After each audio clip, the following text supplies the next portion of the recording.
오늘 제가 나눌 말씀은 가나안 성도에 대한 말씀입니다. 여러분들 가나안 성도 잘 아시죠? 예, 여기 계신 분들 중에 꽤 많은 분들이 한동안 아니면 몇 해 동안 가나안 성도였다는 사실을 제가 또 잘 압니다. 가나안 성도는 말씀을 사모하는 사람들입니다. 그런데 외로워서 교회를 떠났던 사람들입니다. 그러다가 저희 교회를 찾아오셔서 이렇게 함께 예배를 드리게 돼서 얼마나 감사한지 모르겠습니다. 오늘 이 가나안 성도들의 말씀을 나눌 때 성령께서 저희와 정말 함께 하시기를 제가 간절히 바랍니다.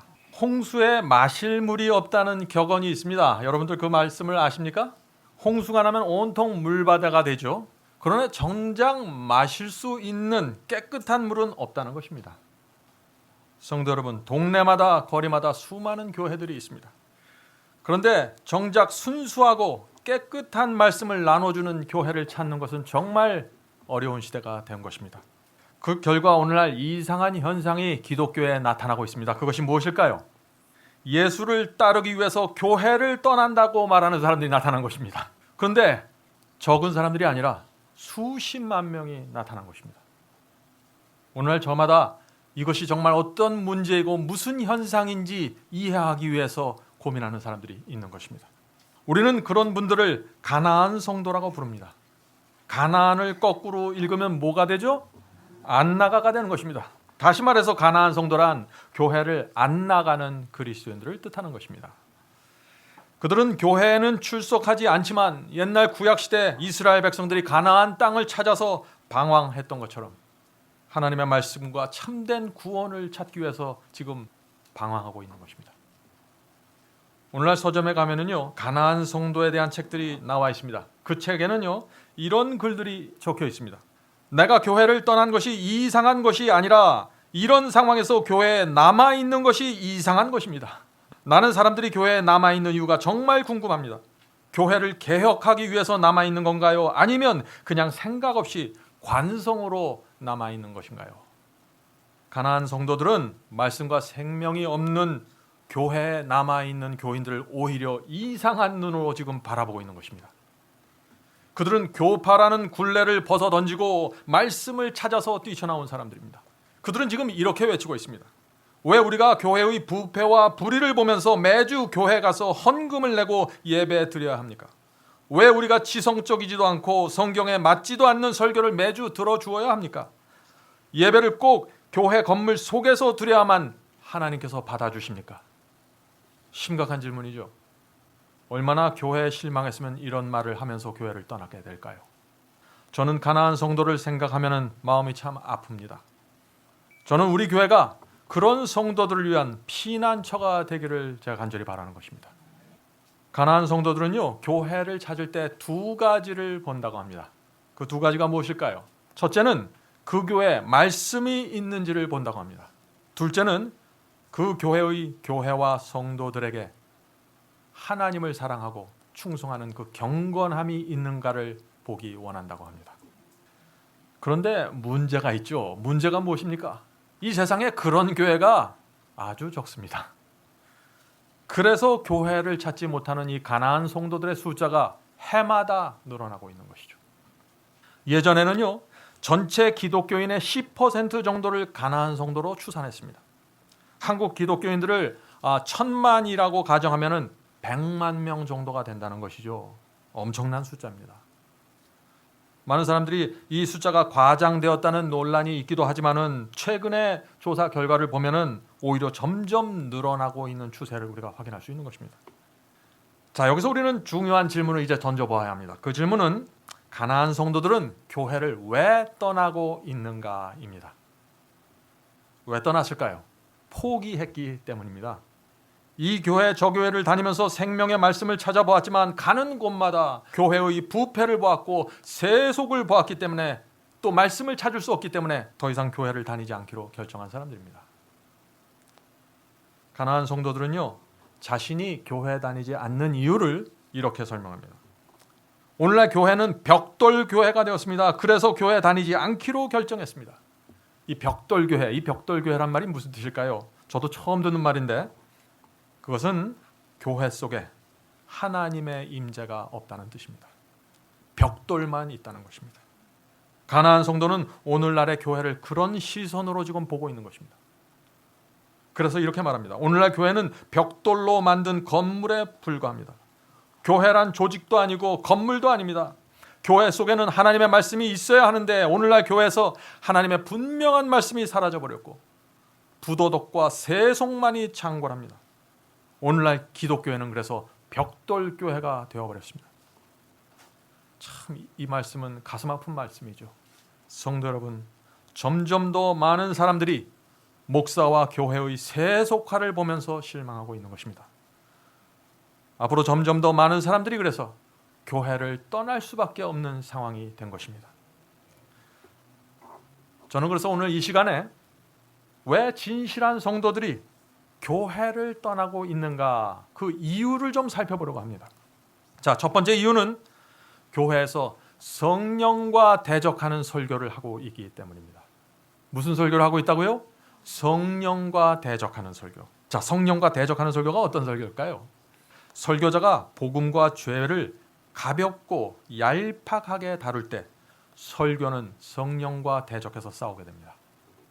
오늘 많은 목회자가 이런 식으로 설교를 하죠. 우리는 모두는 죄인입니다. 아무리 경건한 사람도 죄를 범하면서 삽니다. 그러므로 너무 죄에 대해서 염려하지 마십시오. 십자가의 피가 우리의 모든 죄를 해결했습니다.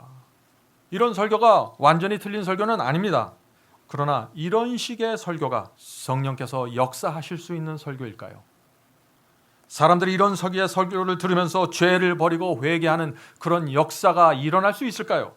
이런 설교가 정말 우리에게 참된 구원의 경험을 가져다 줄 수 있을까요? 설교는 틀리지만 하면 되는 것이 아닙니다.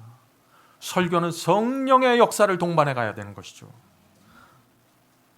어떤 설교가 우리 속에서 참된 부흥과 개혁을 불러일으킬 수 있을까요? 자, 성도 여러분, 성령께서는 양심 속에서 죄를 심각하게 지금 다루고 계신데 설교자가 죄를 붙잡고 있어도 구원받는 것처럼 설교하면 어떻게 될까요? 그 설교자는 성령과 싸우고 있는 것입니다. 성령께서는 우리의 죄를 보여주면서 조심하라고 경고하고 계시는데 설교자는 신자들의 죄를 덮어주고 의와 심판의 기별을 전하지 않으면 어떻게 될까요? 그런 설교자는 성령과 대적하고 지금 싸우고 있는 것입니다. 목사는 자신의 설교를 통해서 성령과 싸울 수 있다는 사실을 인식해야 하는 것입니다. 저도 그래서 매주 두려운 마음으로 설교를 준비할 수밖에 없는 것이죠. 목사가 성령과 대적하는 설교를 하면 그 교회에서 성령의 인도를 받는 사람들은 교회를 떠나가게 되는 것입니다. 이것이 오늘날 가나안 성도들이 나타나는 중요한 이유 중에 하나가 되는 것이죠. 성도 여러분, 오늘날 교회에서 왜 죄에 대한 진지한 설교를 듣기 참 힘들게 되었을까요? 교인들이 다른 교회로 갈 것을 두려워하기 때문입니다. 아주 단순한 이유입니다. 사랑이 많아서 그런 설교를 하는 것이 아니에요. 그 마음속에는 두려움이 있는 것입니다. 오늘 그래서 많은 목회자들이 이런 식으로 이야기를 하죠. 시대가 달라졌습니다. 지금 이 시대의 사람들은 종교개혁 시대의 사람들과 다릅니다. 지금 우리는 포스트 모던 시대를 살아가고 있습니다. 현대인들은 이기적이고 교만하기 때문에 죄를 버려야 한다는 설교를 하면 교회를 나오지 않습니다. 현대인들은 진리가 있는 그대로 선포되면 감당하지 못합니다. 라고 말하는 것입니다. 여러분은 이런 이야기를 들을 때 어떤 생각이 떠오르십니까? 성도 여러분, 2000년 전에 예수님도 유대교회가 감당하지 못하는 설교를 했습니다. 그래서 십자가에 달려서 처참하게 돌아가신 것이죠. 구약시대의 선지자들도 감당할 수 없는 설교를 했습니다. 그 시대의 유대인들이 감당할 수 없는 설교 말이죠. 그래서 사람들에게 외면당하고 옥에 갇히고 매를 맞고 죽어갔던 것입니다. 마틴 루터도 그 시대의 사람들이 감당하기 어려운 설교를 했던 것입니다. 그래서 천주교에서 쫓겨났던 것이죠. 요한 웨슬러 역시 그 시대의 사람들이 감당할 수 없는 말씀을 전했던 것입니다. 그래서 영국 교회에서 이단으로 낙인 찍혀서 쫓겨났던 것입니다. 매 시대마다 감당할 수 없는 설교들이 전파되는 것입니다. 성령의 역사를 통해서 말이죠. 기독교 역사에서 진리가 있는 그대로 제시될 때 그것을 감당할 수 있었던 시대는 단 한 번도 없었습니다. 진리가 정직하게 제시될 때 대다수의 교회와 사람들은 핍박의 정신으로 일어나서 복음과 진리와 대적해서 싸웠던 것입니다. 그것이 기독교의 역사입니다. 그러므로 매 시대마다 아주 적은 소수의 성도들만 하나님의 말씀과 성령의 음성 앞에 자신의 마음을 낮추고 굴복하고 진리를 받아들였던 것입니다. 지금도 마찬가지라는 것입니다. 성도 여러분, 거듭나지 않은 사람에게 진리가 정확하게 제시되면 어떻게 될까요? 저항하고 대적하는 것입니다. 왜 그럴까요? 듣기 싫기 때문이죠. 듣기 싫기 때문에. 그래서 사도 바울은 디모데후서 4장 3절에 이런 말을 남긴 것입니다. 때가 이르니니 사람이 바른 교훈을 받지 아니하며 귀가 가려워서 자기의 사욕을 쫓을 스승을 많이 두고 또 그 귀를 진리에서 돌이켜 허탄한 이야기를 쫓으리라. 자, 이 말씀이 무슨 뜻인가요? 말세가 되면 사람들이 진리가 들려올 때 귀가 가려워할 것이라는 얘기입니다. 귀가 가렵다는 얘기가 뭡니까? 듣기 싫다는 얘기입니다. 그래서 허탄한 이야기를 쫓아가게 된다는 것입니다. 진리가 내 죄와 내 불순종을 곧바르게 지적하는데 기뻐서 행복할 사람이 이 세상에 어디 있겠어요? 누구나 마음이 무거운 것이죠. 그러므로 말씀에 굴복하는 신앙이 필요한 것입니다. 그 신앙이 없으면은 진리를 거절하고 멸망당하게 되는 것입니다. 아무리 예수를 사랑한다고 말해보세요. 아무리 선한 일을 많이 해보세요. 그 사람이 진리를 받아들이지 않고 거절하는데 무슨 소용이 있습니까? 그래서 매 시대마다 사탄이 교회 안에 수많은 거짓 복음과 거짓 교리를 뿌려놓았지만은 하나님의 말씀에 굴복하고 그것을 붙잡고 따라가는 성도들은 모두 구원받게 되는 것입니다. 성도 여러분, 우리는 우리 자신의 상태에 대해서 정직해야 됩니다. 그래야만 성령께서 우리를 인도해 줄 수 있는 것입니다. 성령께서 조용한 시간에 나를 찾아오셔서 너는 곤고하고 가련하며 가난하고 눈멀었고 그리스도의 의의 옷을 입지 못했으며 벌거벗고 있다고 말씀하실 때 여러분은 어떻게 반응하시겠습니까? 그 성령의 음성을 인정하고 받아들여야 하는 것입니다. 거기서부터 구원이 시작되는 것입니다. 그래야만 구세주를 향해서 절박한 심령으로 손을 뻗게 되는 것이죠. 바리새인과 율법사들이 왜 멸망당했을까요? 자신이 잃어버린 바 된 사실을 인정하지 않았기 때문입니다. 성령의 음성을 거절했던 것이에요. 매 시대마다 내가 구원받지 못했다는 사실을 인정하지 않은 사람들은 모두 멸망당했습니다. 참 희한한 것이에요. 그런데 두려운 사실은 오늘날 교회가 너무나 쉽게 당신은 구원받았습니다 라고 선언해주고 있는 것입니다. 오늘 많은 교회에서 쉽게 선언해줍니다. 지금 기독교의 모습을 보십시오. 말씀과 상관없이 살고 있는데 교회가 그 사람들에게 당신은 구원받았습니다 라고 선언해주고 있는 것입니다.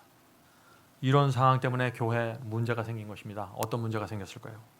주여, 제가 잃어버림을 당했습니다. 저를 살려주시옵소서라고 눈물을 흘리면서 고백하는 사람들이 정말 찾아볼 수가 없는 것입니다. 우리가 어떤 말씀을 찾아야 되고 어떤 말씀을 들어야 될까요? 이 시대에 필요한 말씀은요, 인간의 교만한 마음을 꺾고 진리 앞에 납작 엎드리게 하는 그 성령의 간절한 호소가 담겨진 설교가 필요한 것입니다. 그런 말씀을 전하는 종들이 이 시대에 하나님께서 사용하는 종들입니다. 어떤 교파가 중요한 것이 아니라 그 사람을 하나님께서 붙잡고 사용하시는가가 중요한 것이다 하는 것이죠. 만약 의사가 환자가 다른 병원으로 갈 것을 두려워하면 어떻게 될까요? 그 환자가 갖고 있는 병들을 심각하게 말하지 않겠죠.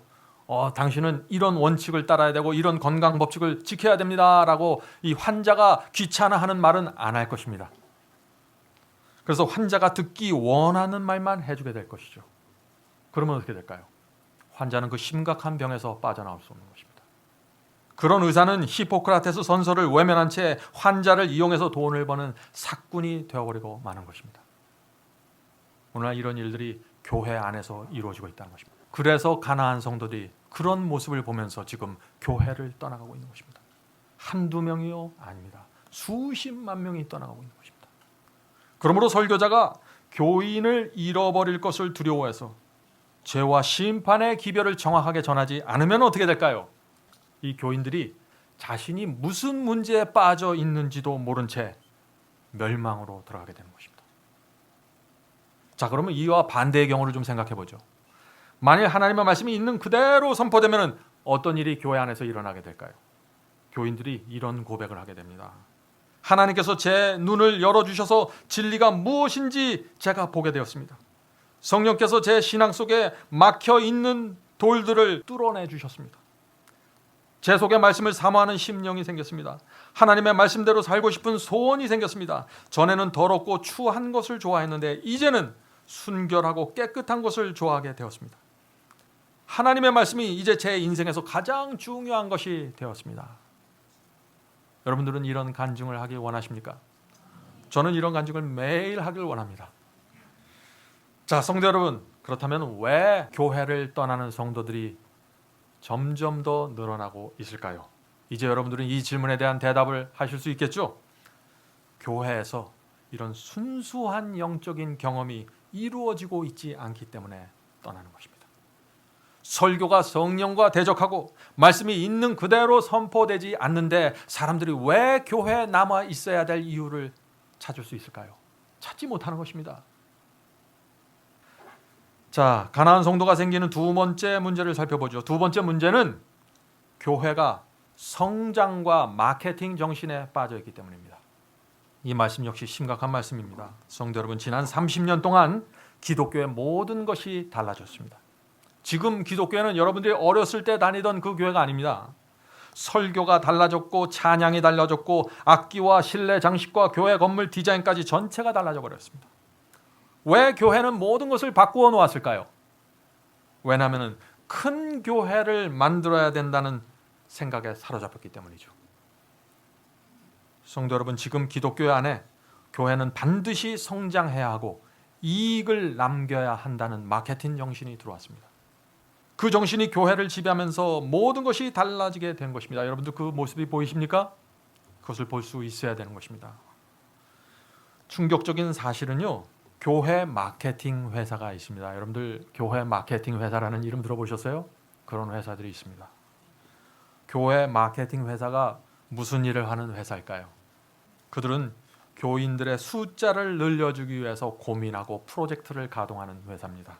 오래전부터 이런 회사들이 활동하고 있습니다. 그 회사에는 신학자와 목사와 심리학자와 교회 음악 전문가와 소셜 커뮤니케이션 전문가 등으로 구성되어 있습니다. 자, 그렇다면 이 교회 마케팅 회사의 그 주요 고객이 누구일까요? 물론 교회입니다. 교회인데 어떤 교회일까요? 이런 교회입니다.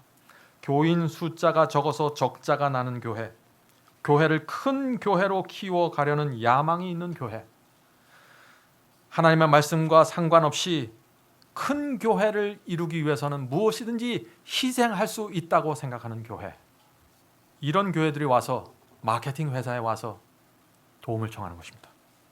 그러면 마케팅 회사의 전문가들이 그 교회에 나가서 답사하는 것이죠. 그리고 왜 이 교회가 성장하지 못하고 이렇게 제자리 걸음을 하고 뒤로 물러나고 있는지 그 원인을 분석하고 리포트를 제출해 주는 것입니다. 이 마케팅 회사가 하는 일이 무엇일까요? 이들은 아주 단순합니다. 어떻게 해서든지 교인을 만족시키고 새 신자가 교회에 와서 불편을 느끼지 않는 분위기를 만들어내는 것입니다. 그것이 이들의 목적이에요. 결국 그들이 제안하는 방법과 아이디어를 따라가게 되면 어떻게 되나요? 이 교회의 모든 것이 달라지게 되는 것입니다. 설교 내용이 달라지게 됩니다. 음악과 찬양이 달라지고 주일학교 프로그램도 달라지게 되죠. 심지어는 조명과 교회 인테리어 디자인까지 달라지게 되는 것입니다. 모든 것은 사람들에게 초점을 맞추고 있습니다. 하나님은 설 자리가 없는 것입니다. 교회 마케팅 전문가들은요, 교인들이 싫어하는 설교는 하지 말라고 권합니다. 마음에 부담을 주는 설교를 하지 말 것을 교회 목회자에게 요구합니다. 그들은 재미있는 설교, 감성적인 설교, 눈물을 흘리는 설교, 가벼운 마음으로 들을 수 있는 설교, 이런 설교를 제시해 주죠. 그리고 설교는 30분 만에 끝날 줄 것을 요청합니다. 다 무슨 얘기예요? 요즘 현대인들이 원하는 설교들입니다. 성도 여러분, 교회 속에 마케팅 정신이 들어오면은 교회는 바벨론이 되고 귀신의 영들이 모이는 곳이 되는 것입니다. 그래서 사도 요한이 마지막 시대의 교회를 보면서 이렇게 기록했던 것입니다. 계시록 18장 2절이죠. 무너졌도다 무너졌도다 큰 성 바벨론이요 귀신의 처소와 각종 더러운 영이 모이는 곳과 각종 더럽고 가증한 새의 모이는 곳이 되었도다. 하나님의 말씀을, 그리스도의 피로 산 교회를 귀신의 영들이 들어와서 어떻게 하고 있습니까? 마음대로 뜯어 고쳐가고 있는 것입니다. 찬양을 뜯어 고치고 예배를 뜯어 고치고 드럼과 색소폰과 전자 기타를 들여오고 교회를 세상 리듬과 음악으로 덮어버리는 것입니다. 왜 그렇게 할까요? 교회를 성장시키기 원하는 것이죠. 성도 여러분, 예수께서 오실 때가 되었습니까? 그렇습니다. 정말 가까이 왔습니다. 한국 기독교회는 교회 성장이라는 결과를 만들어냈지만 그것은 치명적인 지금 결과를 만들어내고 있는 것입니다. 교회가 황폐하게 되었습니다.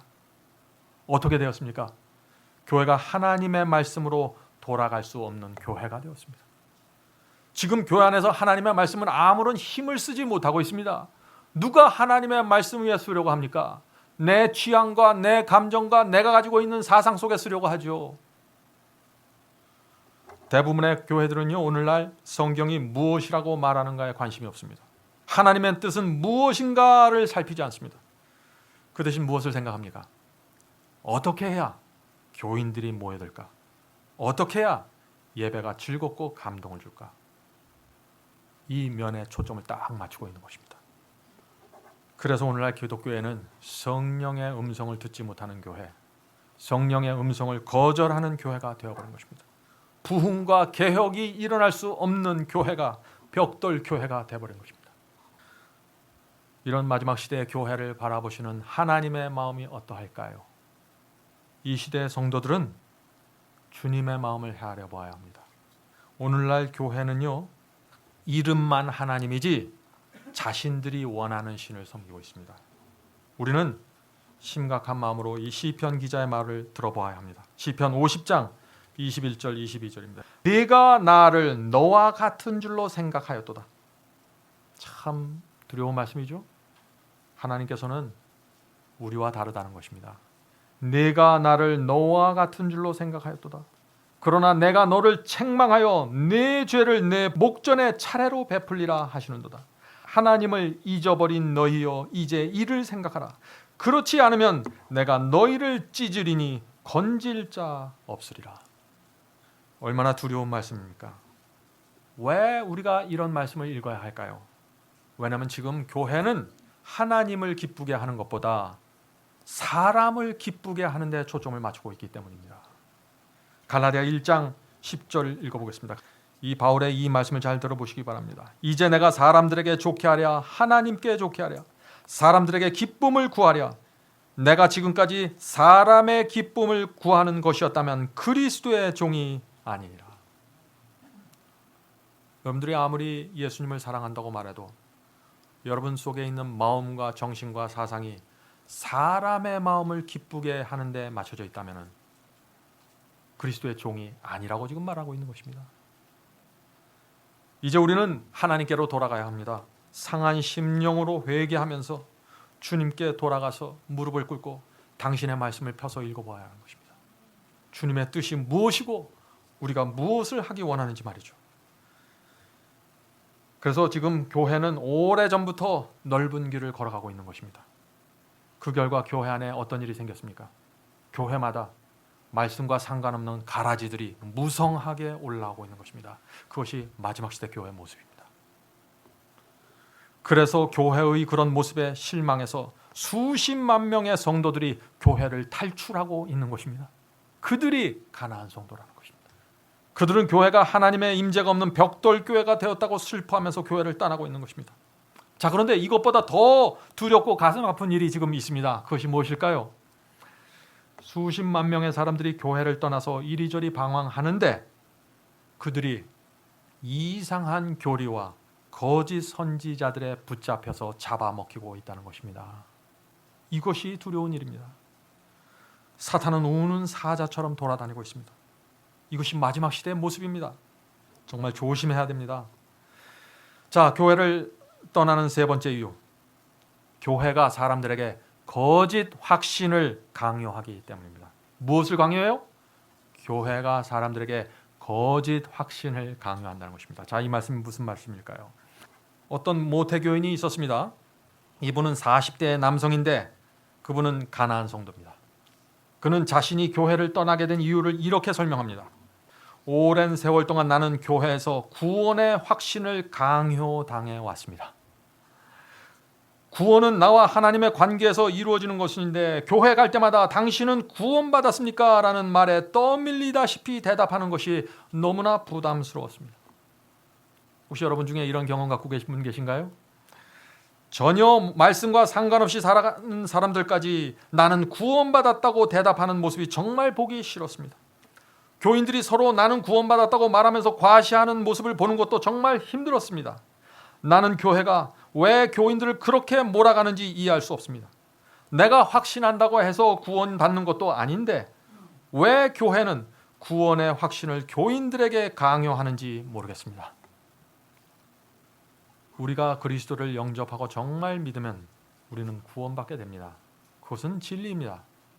그러나 우리가 그런 확신을 다른 사람들에게 강요하고 묻고 확인하려고 해서는 안 되는 것입니다.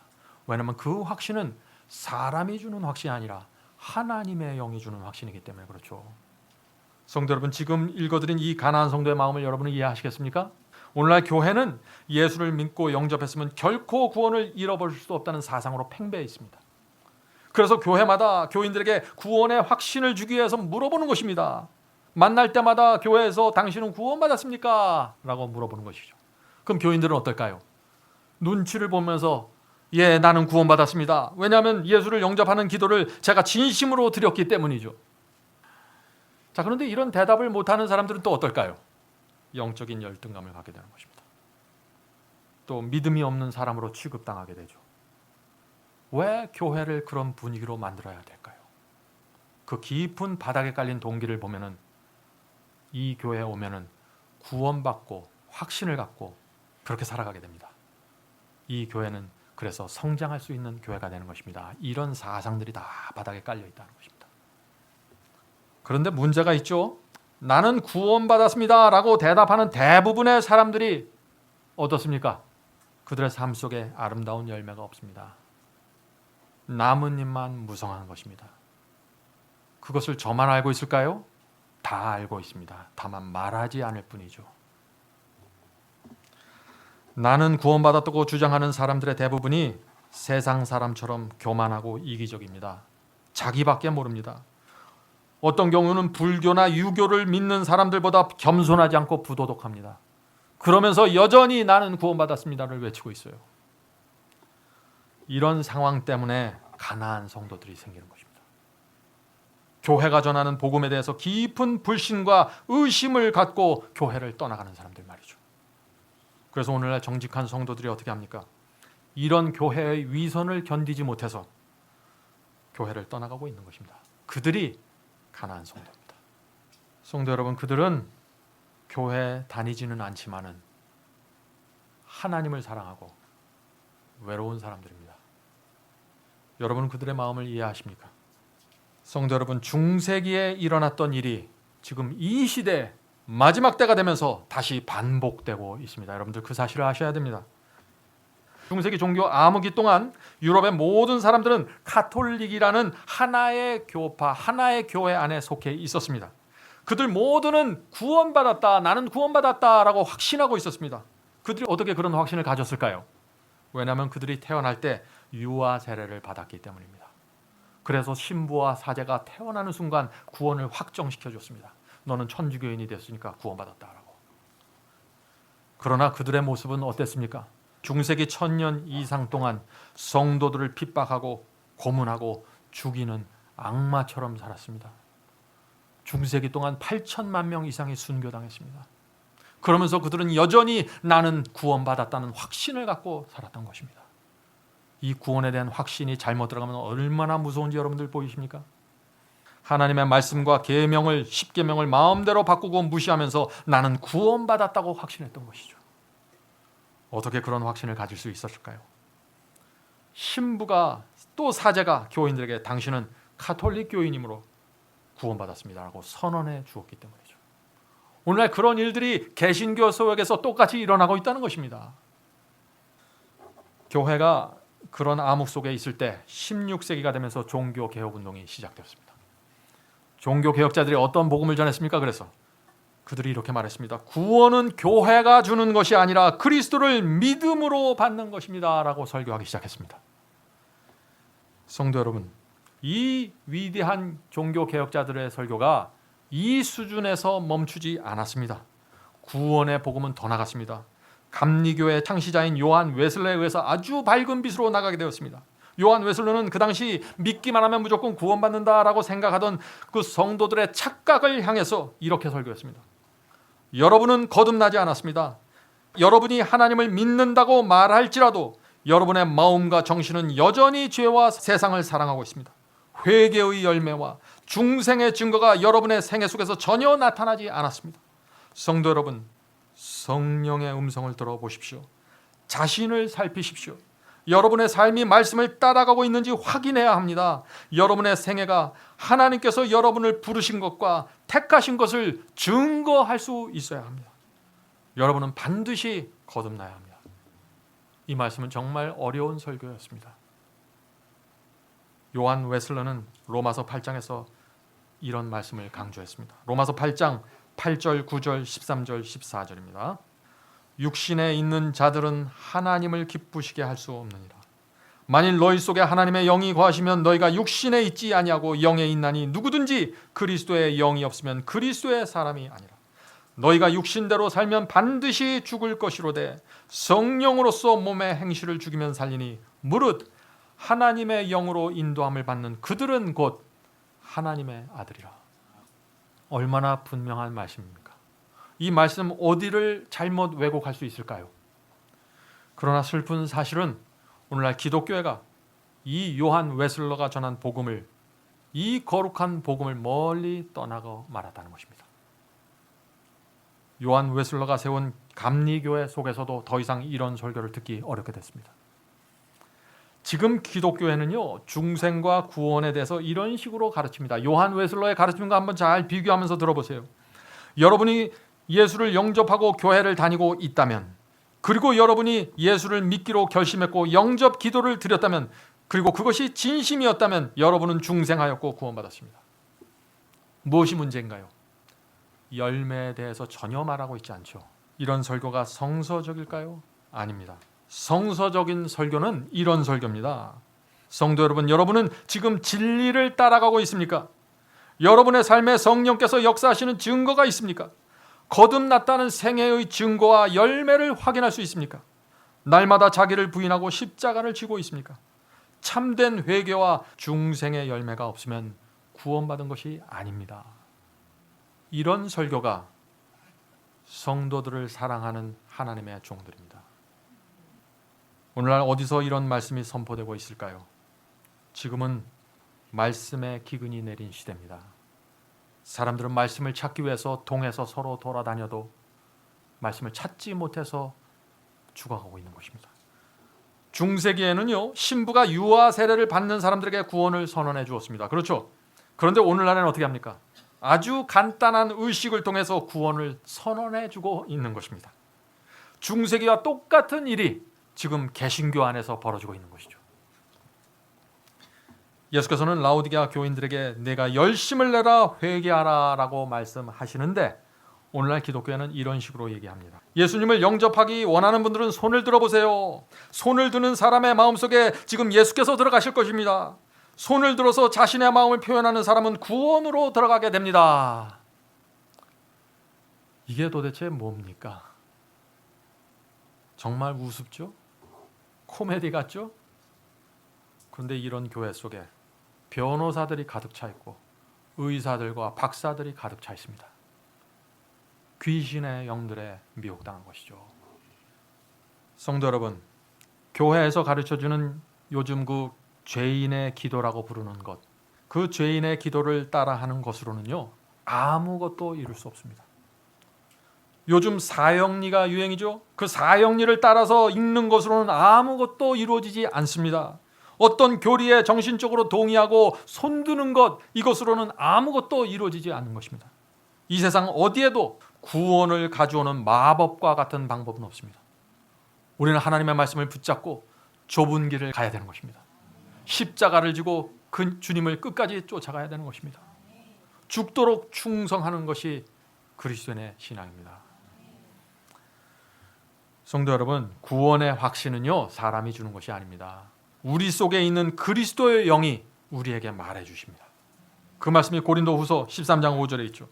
너희가 믿음에 있는가 너희 자신을 시험하고 너희 자신을 확증하라. 예수 그리스도께서 너희 안에 계신 줄을 너희가 스스로 알지 못하느냐. 그렇지 아니면 너희가 버리운 자니라. 참 이 말씀은 두려운 말씀입니다.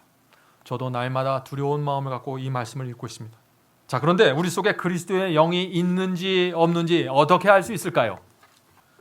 우리 속에 그리스도의 영이 거하시면은 우리가 말씀이 인도하는 대로 따라가게 됩니다. 억지로요? 아니요. 즐거운 마음으로. 그리고 마음과 생애를 주님께 드리게 됩니다. 그렇게 할 때 우리의 영혼이 평안히 임하게 되는 것입니다. 그런 사람은 그래서 말과 표정과 태도를 통해서 자신의 신앙과 구원의 확신이 스며 나오게 되는 것입니다. 성도 여러분, 눈을 떠서 지금 기독교가 어디로 흘러가는지 보셔야 합니다. 왜 수십만 명의 성도들이 지금 교회를 떠나가고 있는지 보셔야 되는 것입니다. 그것을 보아야만 마지막 시대의 교회의 모습을 정확하게 볼 수 있게 되는 것입니다. 성도 여러분, 사탄은 마지막 시대에 수많은 거짓 선지자들과 거짓 교리를 통해서 사람들을 미혹하고 있습니다. 그런데 슬픈 사실은 교회를 탈출해서 떠나온 가나안 성도들이 그 사탄의 덫과 미혹에 빠져서 길을 잃어버리고 있다는 것입니다. 지금은 매우 위험한 시대입니다. 말씀으로 하나씩 하나씩 짚고 분별하면서 나가야만 미혹당하지 않을 것입니다. 다음 시간에는요, 가나안 성도에 대한 요한계시록의 예언을 제가 살펴보겠습니다. 가나안 성도에 대한 예언이 요한계시록에 기록되어 있어요. 여러분들 그 사실을 아십니까? 그 말씀을 다음 시간에 살펴보도록 하겠습니다. 하나님께서 이 시대의 가나안 성도들을 무사히 하늘까지 인도해 주시기를 바라면서 말씀을 마치겠습니다. 하늘에 계신 저희들의 아버지, 하나님께서 이 시대의 그리스도인들이 통과하고 있던 고민과 고통을 아십니다. 주여, 수많은 사람들이 그리스도의 피로 세운 교회를 떠나고 있습니다. 성도들이 말씀의 기갈이 들려서 이곳저곳을 찾아다니고 있습니다. 주여, 그들을 불쌍히 살펴주시고 보호해 주시옵소서. 방황하는 영혼들을 말씀으로 인도해 주시고 진리를 보게 도와주시옵소서. 무엇을 붙잡고 살아야 하고 무슨 복음을 믿어야 구원의 열매를 맺을 수 있는지 가르쳐 주시고 성령으로 그 마음을 옥토로 읽어 주시옵소서. 예수님의 이름으로 간절하게 기도드립니다. 아멘.